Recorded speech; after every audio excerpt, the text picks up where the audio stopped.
This week in South Baltimore. Sobo, hun. Brought to you by southbmore.com. What's up, everybody? Welcome back to the podcast. This week in South Baltimore, brought to you by southbmore.com. As always, I'm Nate Carper, joined by Kevin Lynch. Kev, what's happening, man? Not too much. Loving the springtime, I'll tell you that. Oh, man. Yeah, it's hot out finally. This is awesome. It's what we've been asking for. Bring the heat. There's nothing longer than a COVID-19 winter. That's the winter that lasts forever. And yeah, and we're just glad to be back here on the podcast. And we got a special episode today, everybody. We're actually going to be talking to Jim Chivers and Mike Gioioso. And these are two real estate heavyweights here in the Baltimore area. They do a lot of work here in South Baltimore as well as all over the city. But Kevin's going to be interviewing those guys. And Kevin, want to tell us a little bit more about your interviews today? Yeah, there's just some huge stories going on in the local real estate market. As last week, Under Armour announced that they are going to officially make that move down to Port Covington. And certainly they mentioned while doing that, they're going to be selling their Tide Point complex and Locust Point. So that's a big story. I really wanted to get some perspective on the future of Tide Point, how the move to Port Covington boosts the Port Covington project with Under Armour going there. And then also, too, you look at the Harborplace pavilions downtown. Those are really kind of in a bad state right now. They're in a receivership. You look at the states moving 3,300 office workers to the core of downtown. I want to see how that really affects downtown in different areas. And then obviously get some of their levels of expertise on in the industrial and retail markets. So really, we have these big news stories. I wanted to dive deeper into it, see what some of the pros have to think. So really good interviews we did with the two of them. I think you're going to learn a lot about what's going on now and what could be going on in the future of the greater downtown area of Baltimore. Let's get started. Let's go out to Jim Chivers. All right, we are joined by Jim Chivers. He's the vice president of Golden Company, a guy who's very familiar with the world of commercial and industrial and retail real estate around South Baltimore and the rest of the city. Hey, Jim, thanks for joining us. Kevin, good to talk to you. Thanks for having me. No problem. Yeah, so there's some really big stories going on in local commercial real estate that really are going to have some big effects on Locust Point, on Port Covington, on downtown, and many other areas. So we really wanted to get in some professionals to hear their take on these big news. So, Jim, I know you're a Locust Point guy. You own that building, 1104 Hull Street, where you guys, it's a 5,000 square foot building. There's a gym going in there called Sobo Strength and Performance. I know that's a project you guys are working on getting to the finish line, but right next door to that building is Tide Point. That's the current headquarters of Under Armour. That's a 406,000 square foot complex. They also have another office building across the street that they just leased. So Under Armour announced recently, we always knew they were trying to make the move to Port Covington, but now they kind of really made it official with dates where they want to be out of Locust Point by 2025 and be completely in Port Covington. So that obviously creates a couple of big stories. We're going to have an empty Tide Point at some point in the near future. They've stated that they want to sell that complex. And then obviously you see Port Covington will get its anchor tenant. They're going to be at Port Covington. They're going to build a new 284,000 square foot office building. You add that to the other 170,000 square foot office building they already have down there. That'll give them 454,000 square feet of office space in Port Covington. Part of that new office building is going to be a 30,000 square foot store for Under Armour. So with all that said, Jim, let's start with Tide Point. What do you see as the future for Tide Point? I'm sure that's a complex that's going to get a lot of interest in this market. Yeah, Kevin, again, thanks for having me. And first of all, I want to say thank you for all the coverage that you do locally here with the businesses in South Baltimore. It's kind of refreshing to see some positive news out there. And again, thank you. But yeah, the future of Tide Point, kind of near and dear to our hearts. I live in the area, as do you, but it's sad to see them go in the neighborhood. I mean, they've been a key presence in the South Baltimore area for several years with the support for jobs and the involvement with the city and participation in improving Latrobe Park amongst other areas here. But, if you look at the aerial or just the layout of Tide Point, the company is a little restricted to some of their growth in the Locust Point neighborhood. Mostly the Tide Point campus is kind of disjointed. You got to cross a couple streets, you've got a warehouse, and Port Covington will be able to whole hell of a lot more functional over there for them. And as you said, the Locust Point numbers, I looked at CoStar a little bit earlier this morning. You've got the 250,000 square foot warehouse with some offices there in Beeson Street. There's even a basketball court in there. And then CoStar says that you have a 230,000 square foot Class A office building on the waterfront at the end of Hull Street.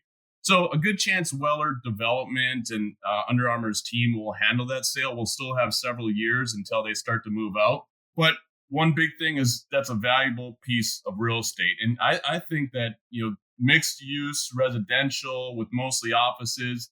Small amount of retail will probably be the end game here. And a good chance it's going to be A plus or national credit type companies that will be occupying Tide Point, mostly just like I would compare it to Harbor Point or Harbor East, those type of tenants that are in those buildings. So, it is, again, sad to see Under Armour leave Tide Point, but I think long term, it'll be strong national type companies that will be taking a good hard look at it.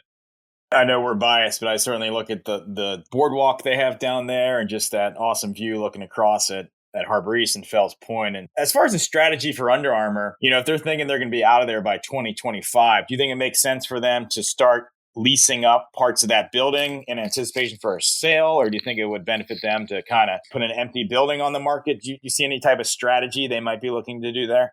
Yeah, it's tough to say right now because Under Armour will be occupying it for several years. And it's, to predict it, if it's going to be an owner user, it could be one company coming in to occupy entire Tide Point, or a mixture of smaller, mid-size office tenants, say 20 to 50,000 square foot office tenants, several office tenants in the complex. So again, too early to tell. We will be able to see once they start putting it on the market if they're going to market it to one individual owner user or investors and kind of split it up to several different type of tenants in there. And obviously you have that beautiful waterfront there. One thought I had in my idea is you have that boardwalk already there. Maybe you could kind of line the first floor facing the harbor with some restaurants. You could sort of have some restaurants on the boardwalk down there. So could you see a new development company coming in and maybe adding some waterfront retail, waterfront restaurants to the complex?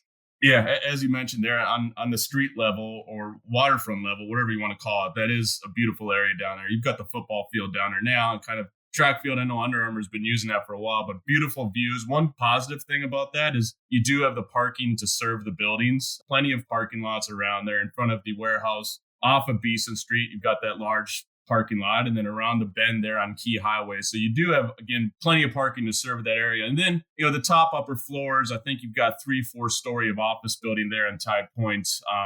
Mostly offices, maybe some residential up on top there.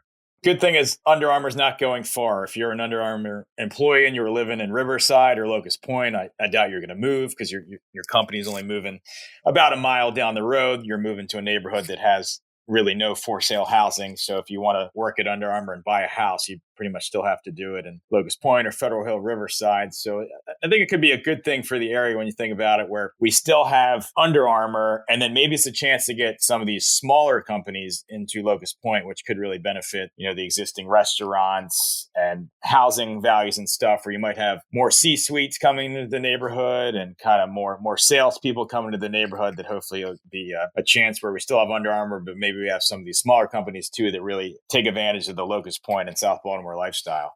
Yeah, and we're starting to see that already with Saperstein getting involved, the old chemical plant that they tore down. And I think, was it 110 or 120 townhomes going in that little pocket there? So very little, and you're involved in a lot of the housing coverage too, the housing news here of what's happening here. And there's not much available for sale. So you're kind of packed at the seams here with residential. And Saperstein's done an excellent job in developing Locust Point, and we're excited for the project that he's doing there on Ford Ave too. I think it's 110 or 120 townhomes. You're investing right in that area. Tell us about the project you have at 1104 Hull Street. Yeah, so I'm a small partner involved in that building. It was an old longshoreman type facility, built very, very solid, 2 stories, 5,000 square feet. And we hooked up with a guy named James Rehack, who is the owner operator of Sobo Fitness. And we were just in there yesterday, kind of walking and talking with them, kind of like a final walkthrough. And we renovated the building, new roof, all new windows, basically virtually a new building for him. And he's excited, and having him in the neighborhood is awesome. People that are looking for a trainer, definitely check him out. He really knows his stuff, and excited to have him in the neighborhood and occupying the building that's been sitting vacant for, 5-6 years. If there's anything we've learned in the last 15 months, it's that wellness is super important. So it's exciting to see another place where people can go and get in a workout. But I know James is also going to be offering physical therapy and different types of wellness opportunities there. So good job on that project. Now with Port Covington, now they get their anchor tenant in two forms. They get their anchor office tenant with Under Armour. They're going to be occupying almost 500,000 square feet of office space down there, bringing about 1,100 daily workers to Port Covington. Then you'll have that 30,000 square foot retail store for Under Armour. Hopefully that'll be a big draw. So how much of a boost is that for the Port Covington project, the part that's not Under Armour, to have those anchor tenants in place? How much easier does that make it for the guys like you that are leasing spaces and selling the dream down there? Well, just a few weeks ago, we saw the announcement of Under Armour's plan to move everything over to Port Covington, and we saw some artist renderings. And what I'm excited about, and they're saying by 2025, hopefully construction doesn't get delayed and everything stays on target, but 50 total acres Under Armour will be occupying. It's got a track and field facility, football fields, basketball courts. So, Kevin, I know you've been working on your form a little bit. Happy to meet you over there. Seating will be also available for 1,400 spectators and some of their athletic complexes there. So I saw that UA will commit to 310,000 square feet of new space. That's office, manufacturing, retail space, and total new construction in all of the phases looks to be about 3.4 million square feet of total space with office, retail, residential. And, I expect the same success for Port Covington that Harbor East and Harbor Point has experienced. On the other side of the water, you'll have plenty of parking there, access from all the main interstates, which is awesome to get off one shot right off of 95. And I always like to see cranes in the skyline. So just a couple months ago when they started to, push some dirt around and get that going. But soon we will start to see some of the announcements on the tenants that will be relocating and making Port Covington their home and joining Under Armour. And CoStar has just started blasting some of their marketing material. I don't know if you've seen some of the renderings of some of the buildings that are there. And I know they're starting to target a lot of the IT companies and tech companies. So,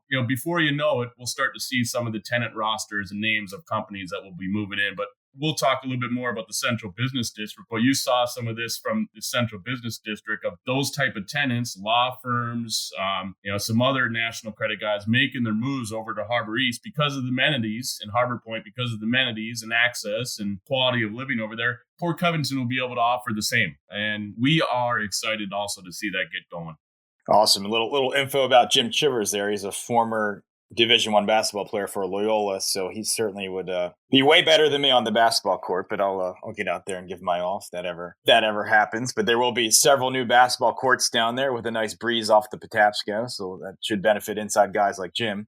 I'm washed up, man. I'm just 3-point line to 3-point line is where I'm at. The European style, the 6'9" guy hanging out behind the 3-point line. As a big man, everyone yells at you for that. So, and it certainly makes sense. We saw there was a push for this extended stay hotel option at Port Covington that they're putting in. Certainly that kind of makes sense when you see that Under Armour indeed is making the move down there pretty quickly, where I'm sure Under Armour certainly gets their top athletes that come into town. And especially if you get that track and field turf stadium, that's going to really lead to a lot more of their athletes training on campus. They've obviously always had the nice indoor facilities with their Under Armour Performance Center and their other gyms. And now you'll get where they can go out to a field and throw passes and run the track. So certainly you can see as they have that extended stay hotel, that'll be a nice asset to Under Armour there. And then the Under Armour workers are going to take advantage of the new retail, possibly some of those apartments. So it'd be really cool to see that development tie together. Now, our traditional downtown, the Central Business District, certainly some big news going on there. Certainly it's struggled like most central business districts in this kind of tough office place economy that we've seen during COVID. The state of Maryland has been working on a plan for a couple years to get rid of the State Center complex, which is in Midtown, and bring those 3,300 state workers to the heart of downtown. Governor Hogan announced just last week that they're really going to put that plan into action, start to move the first 720 workers who are going to need 105,000 square feet of office space. That's about a fifth of the amount of workers that have come downtown. So hopefully we'll see about 500,000 square feet of office space leased by these state workers. And then that'll leave State Center empty, but that creates an interesting development opportunity there, which I know the state of Maryland is studying. So Jim, bringing 3,300 workers to the heart of downtown and potentially filling up about 500,000 square feet of office space. Talk about the impact that could have on our central business district. Yeah, well, it's been no secret that the CBD has seen a big hit in vacancy rates with some of the larger tenants moving to certain areas in the city or moving out of the city or going to Harbor East or Harbor Point, or maybe you'll start to see some committing over to Port Covington or even Tide Point. But the city definitely was desperately needed something to give them a shot in the arm here with, some of 3,000 employees from state agencies, not only help the office buildings and the downtown activity, but the parking garages will start to see some revenue. They got absolutely smacked not only the past 3-4 years, but during COVID. Start to see revival of the vacant retail stores that are in place down there. One important thing, and you talked to a lot of the tenants down there, is security. Security will have to be increased because of the amount of activity. And it can't happen soon enough to help the downtown area, which seems to be local leaders and the business community are starting to make it a priority to improve downtown. But it will take time as we recover from the pandemic and start to see some positive activity.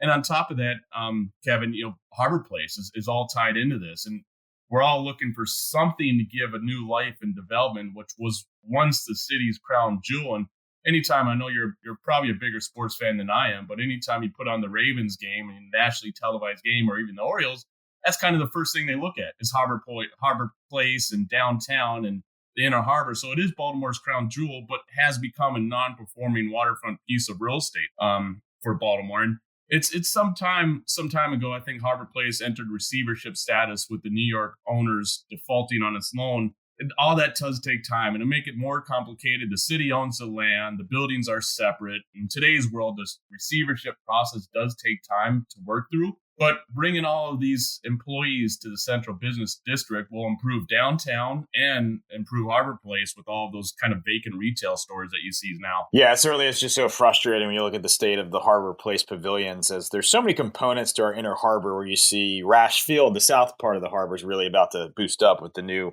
park renovation. You've seen the west side of the Inner Harbor that has come to life a little bit recently with West Shore Park. The aquarium's planning improvements. Obviously, Harbor Point and Harbor East are booming. We're seeing continual growth around Ritz-Carlton residences and Harborview, and it's just so frustrating. It seems like there's always one component that's kind of dragging the rest down. So yeah, hopefully there is a vision there for Harborplace soon. I know obviously there's some talented retail developers in this city, like Mark Saperstein, like Cordish Companies, like Cays Valley Partners. So hopefully somebody can get in there and do something creative in there that's not only going to draw in the tourists, but maybe bring in locals and office workers as well. And maybe turn it somewhat more into a park. Obviously, I think that would be difficult to do unless the city or state comes in and puts a lot of money down to pay for part of that. But yeah, it certainly will be interesting to see there. Certainly very frustrating. And I think we all hope that'll get resolved as quickly as possible.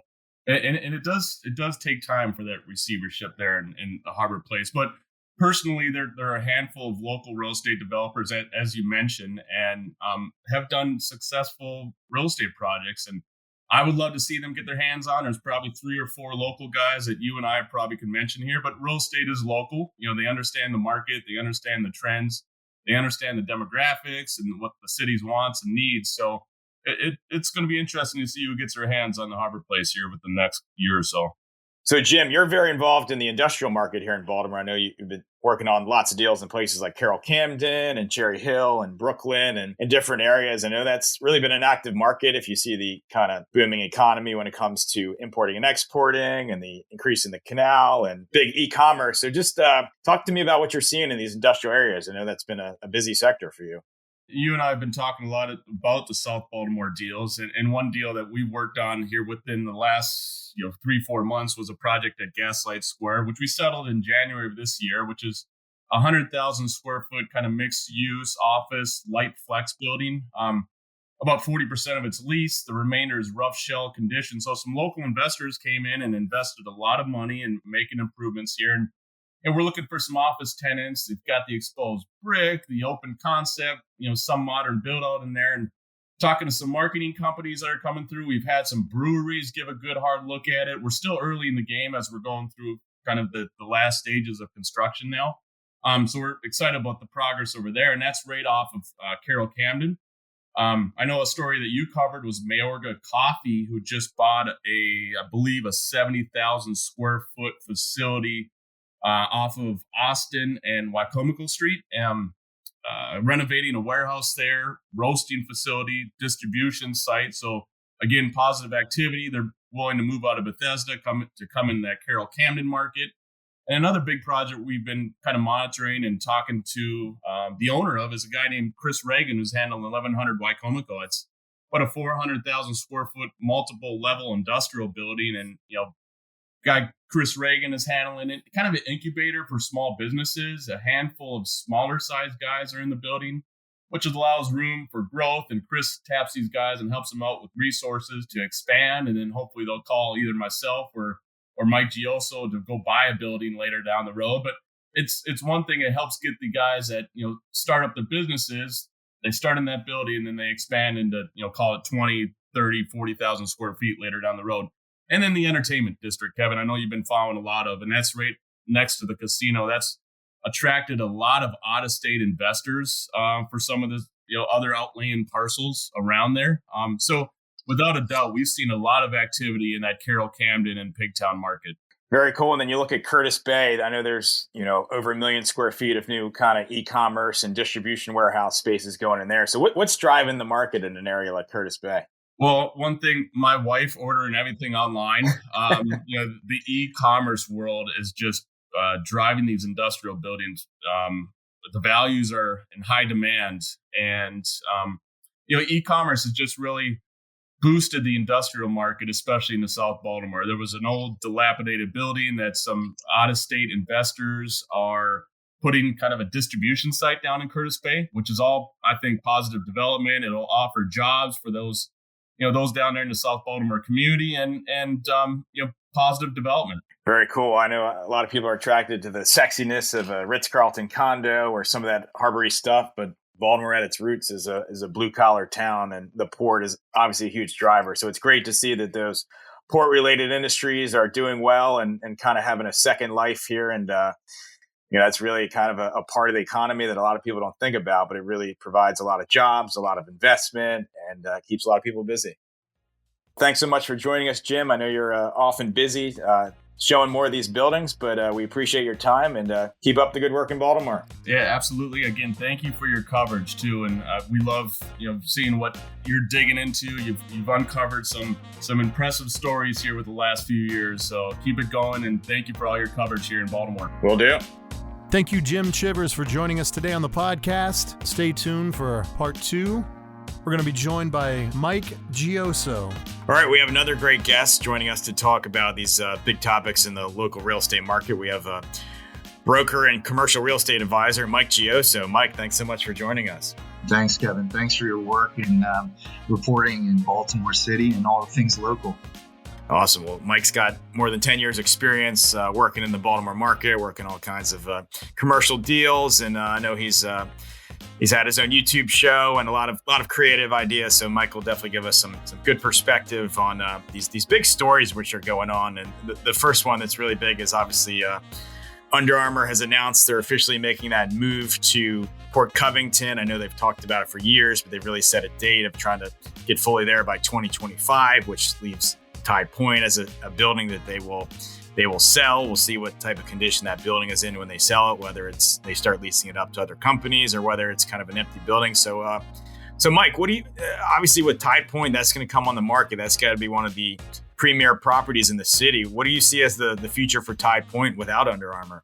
Well, I would say, honestly, it's not a zero-sum game. I think that real estate is so character rich that it's the type of stuff that could lure other engaged employers into the waterfront and into the market for that matter. So, at the same time as they'll be concurrently trying to tell the storytelling of cyber and technological office space down at Port Covington, I think you've got more opportunity for design and collaborative and sort of emerging office uses right there on the waterfront that, I hate to think of Baltimore as a zero-sum game always. I think we can, probably use that asset to lure some cool companies down from different parts of the city or metro area. Certainly you look at the Tide Point complex, it's over 400,000 square feet. And there was once a restaurant there, but there's currently not any retail there. So obviously you have the part of Tide Point that faces that really awesome view of the Inner Harbor. There's a boardwalk down there. Do you see some opportunity to infuse some restaurants and retail there into Tide Point? Maybe give it an extra asset? Yeah, potentially. I mean, when you are down there, what you referenced, Kevin, is absolutely right. If you're outside of the Air St. Gross office space and that field that Under Armour has, it's magical. And fortunately, part of the plan for Port Covington is a lot more public space and chances for people to use what's a really underutilized asset. Anybody, a citizen, a developer, a broker who's walking that waterfront just sees opportunity when they go down to that part of town. Obviously Under Armour was almost a single user of Tie Point. They also had that big warehouse property across the street where they also had offices and a basketball court and a cafeteria. So the good thing is the area is not losing Under Armour. They're going from Locust Point to Port Covington, which are right next to each other.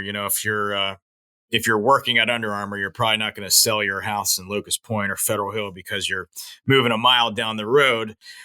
The opportunity to get kind of more collaborative type companies and different workspaces in Tie Point, do you think that could be a nice benefit to kind of Locust Point restaurant owners and Locust Point home values and the rest of the peninsula, as maybe you'll get more of these smaller companies that are maybe have to kind of come outside the office a little bit more to eat, to kind of entertain clients, to just take a break? Do you see kind of that newer model maybe could be a boost to Locust Point?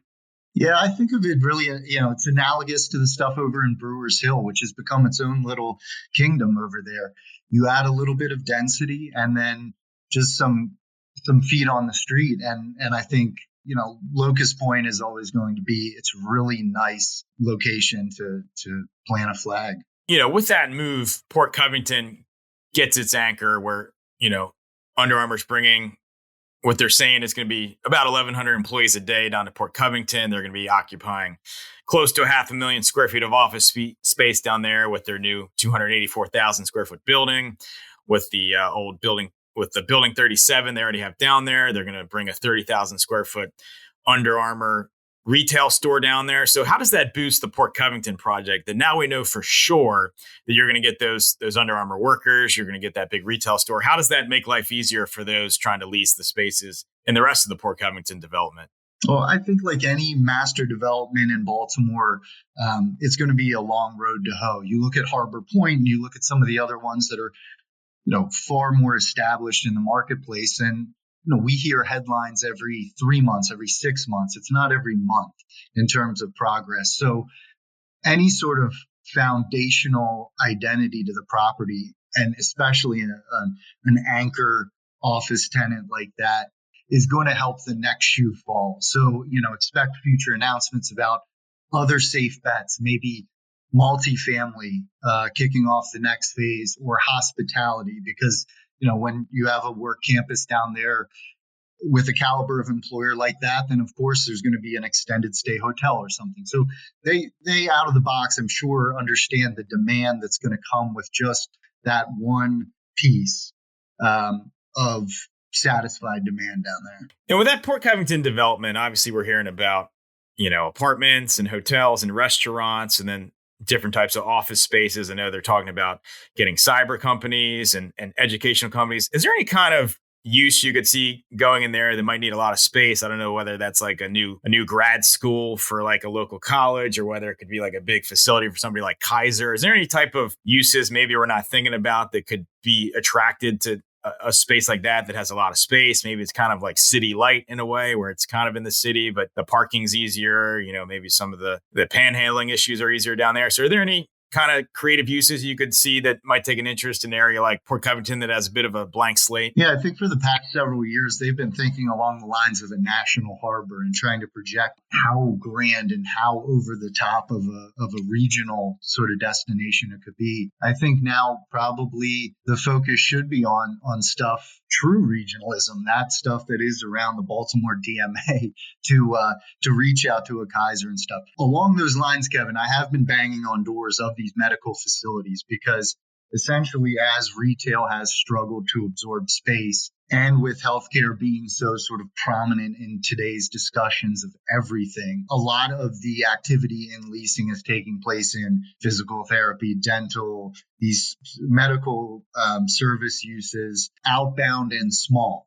in talking to more of these medical name brands around the metro area, some of the discussion is about doing truly regional nodes, small hospitals, if you will, like one-stop shops. And again, when you look at the city, zoom back on, the 10,000 foot basis, it's hard to find places like that have suitable parcels to do it. And so, yeah, with the developer's path of least resistance perspective, it's a great place. Two vendors that constantly come up as people wanting in South Baltimore are Trader Joe's and Target. Obviously, Trader Joe's is a company that does not expand a lot, and I've certainly heard there's issues there where they want to be able to sell beer and wine. But any chance that two companies like that, like a Trader Joe's or a Target, could find a home in Port Covington or maybe somewhere else in South Baltimore? Obviously, you have the old Shoppers at Southside Shopping Center that's been, they're going to have an exit at some point. So any way to fit kind of some retail vendors like that into the area somewhere?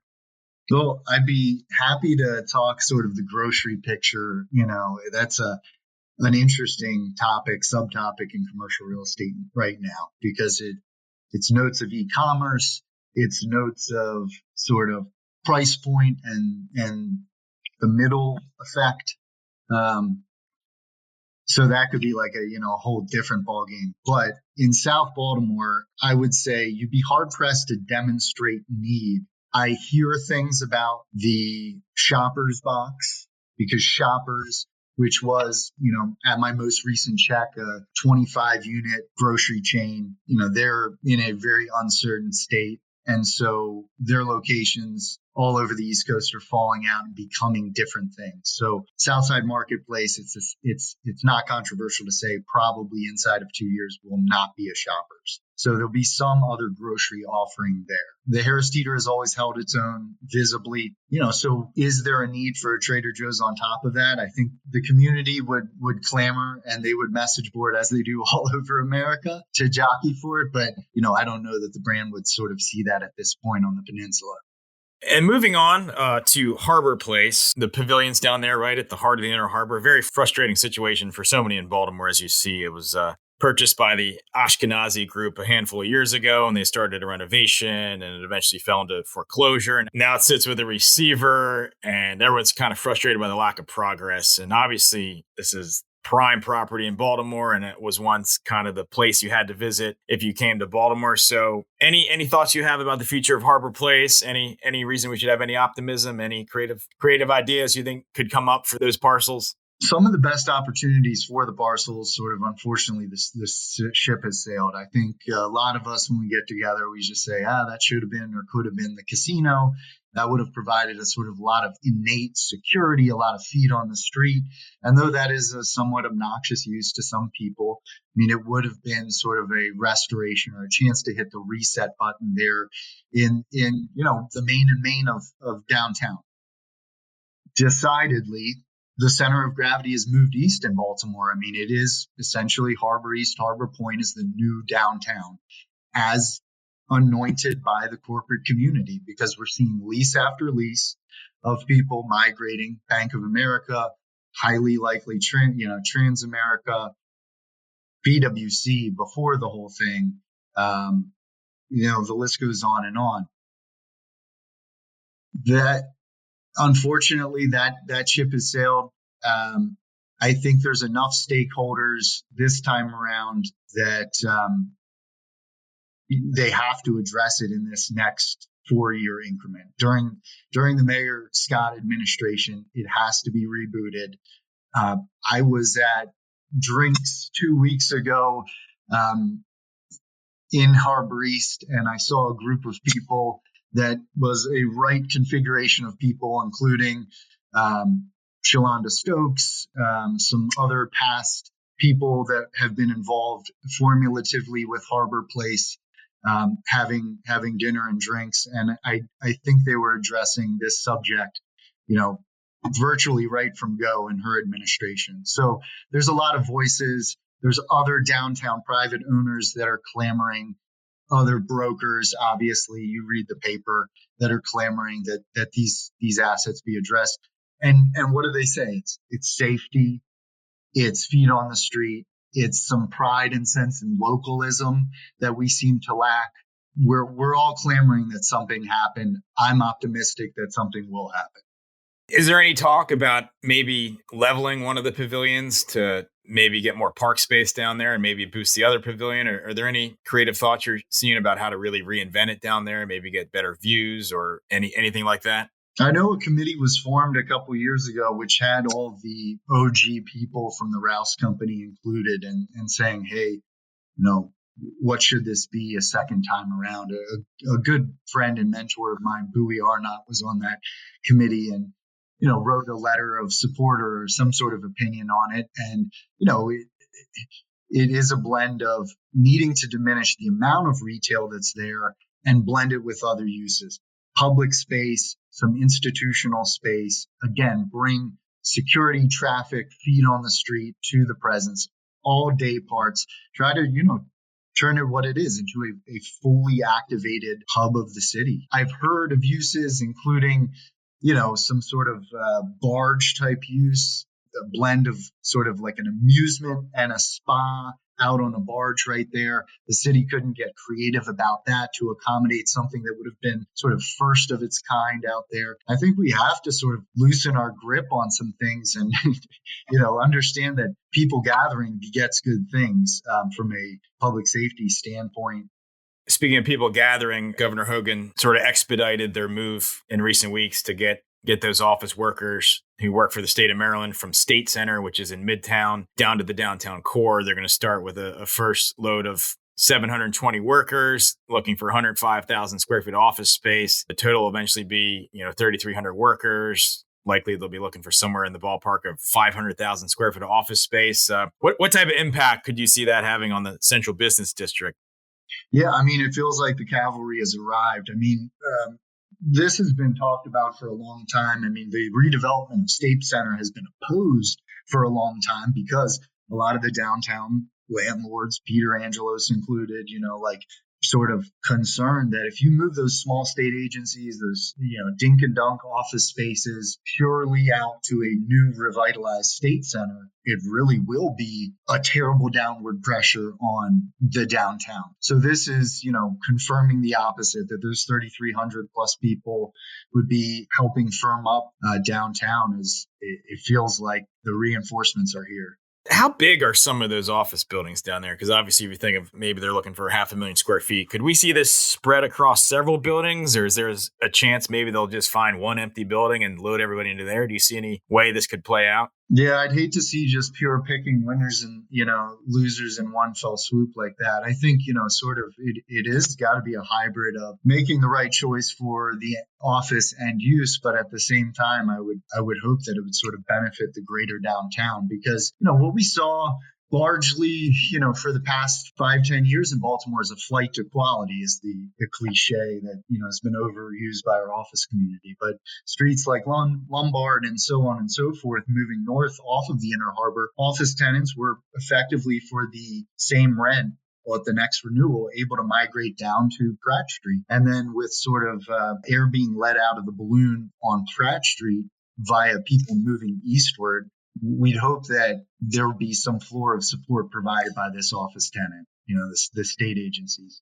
Yeah, it's a shame you hear so much, talking to Jim, talking to you hear so much of people in Baltimore just kind of bouncing around. Unfortunately, the state of Maryland and the city of Baltimore hasn't well positioned itself as a place that's luring all kinds of new companies. Like obviously some places like Atlanta and Austin seem to be doing big time. So hopefully somehow with this juxtaposition of things to Port Covington and Harbor East and hopefully these office workers downtown, we can strengthen all those communities and get some good stability and build from there. But, yeah, prominent local developer, millions of square feet. And they control some of the Beltway sites that everybody commenting from the outside looking in would lure the downtown company to move to the burbs. And I asked them about it. I said, they're two prominent sites. And they said, the phone isn't ringing about it. It's not like that narrative isn't necessarily true. People screaming to move into a little mini campus in the burbs. But at the same time, people are making strategic moves about their office space in general. And in the city, there's some drivers that have to be addressed. Sure. Yeah, you think about that. It seemed like the boomer generation really kind of led that move towards Hunt Valley and Columbia and those areas. And it seems like Gen X and the millennials and Gen Z are really kind of attracted more to that city, where you certainly hear about companies like T. Rowe Price, where they have that campus out in Owings Mills, but I think they know they need to have that cool vibe down in the city to lure talent. Are you seeing that as well, where maybe this younger generation is kind of more attracted to the city, where even if a company wants to do a lot of its operations out in the suburbs, they still need that city location just to lure some talent?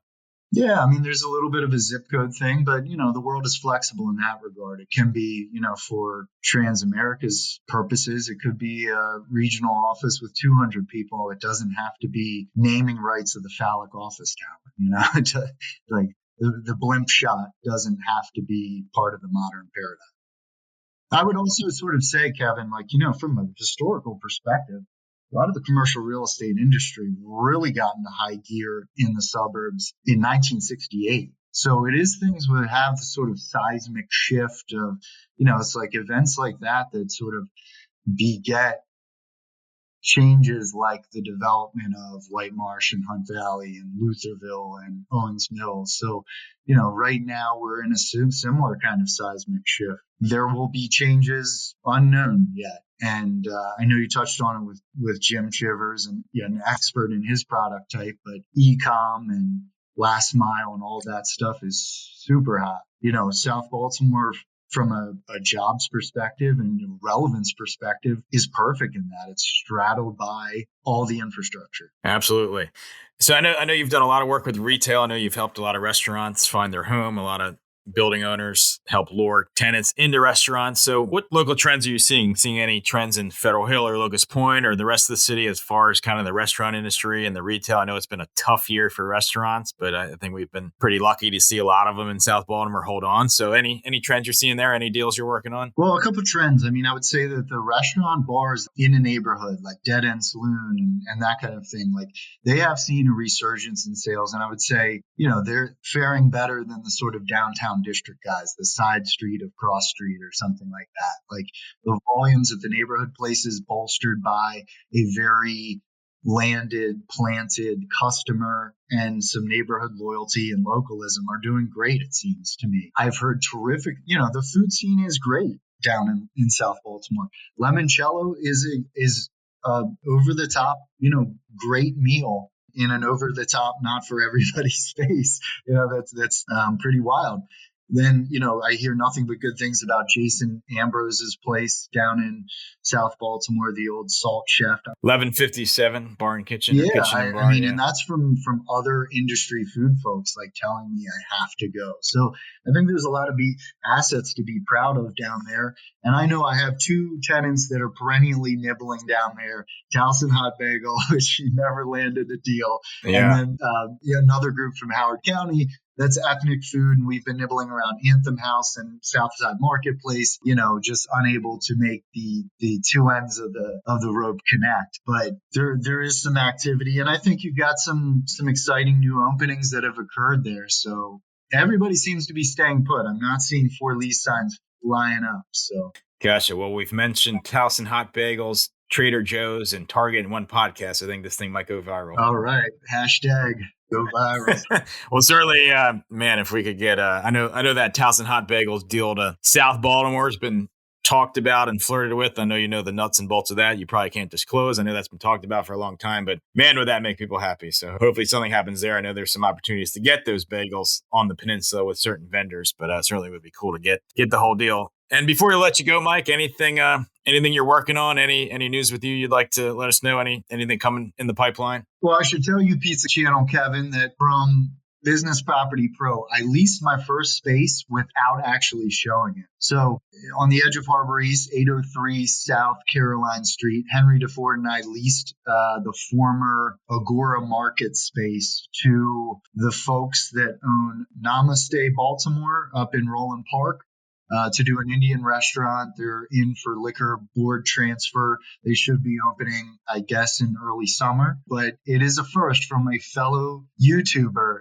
First time I've leased a space without actually keying the person into it. Very cool. Yeah, obviously, got to love all that technology with phones and Wi-Fi, and that allows us to do a podcast like this. So very cool. Hopefully it's a good next 6 months for everybody. People are getting vaccinated. It feels like things are getting more normal. Things are getting loosened. So hopefully whatever people knew as kind of normal business, I don't think we'll ever get back to normal, but hopefully things feel more normal this summer and continues forward, and hopefully keeping guys like you and Henry and Jim very busy.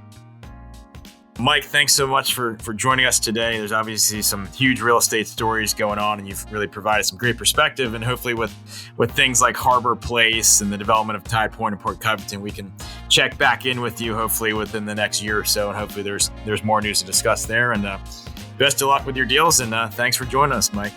Hey, thanks, Kevin. Thanks for all you do and your reporting. Seriously, I think South Baltimore's got a lot to be proud of and a lot to monitor, and you do a great job with it. This week in South Baltimore. Brought to you by southbmore.com.